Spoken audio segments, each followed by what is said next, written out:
the Labor Party absolutely opposes this legislation. Alastair Scott. Thank you, Mr Speaker.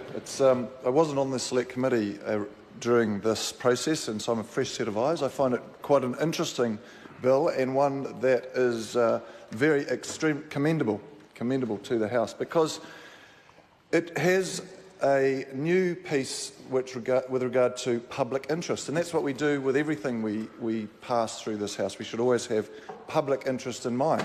So the original bill, the Act, does not have that aspect, which is being introduced with this bill.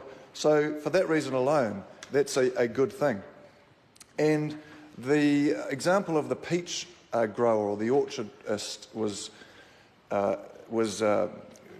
painted by the opposition, and it was a little bit of a scaremongering example, because it was like, you bring in some cheap peaches and the whole peach industry is going to collapse. Well, that is not in the public's best interest to have the peach industry of New Zealand collapse. So, of course, that would not be an example where tariffs were removed or allowed to be dumped. If the result was that the peach industry would collapse. But of course, the price of the domestic product is considered, and the resilience of the industry and how it might affect that industry is considered as part of the public interest. And it's not just about getting cheaper goods in here.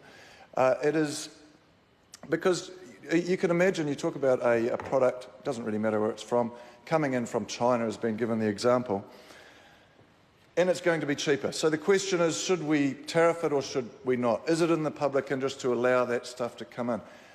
It may compete with other product from, say, Australia or, say, from America. So why shouldn't it be in the public interest to allow the Chinese product to come in and compete aggressively with, say, the American product or the other product? So, Mr Speaker, it's an excellent bill. It considers public interest, and I commend it to the House. The question is that the motion be agreed to. Those that opinion will say aye.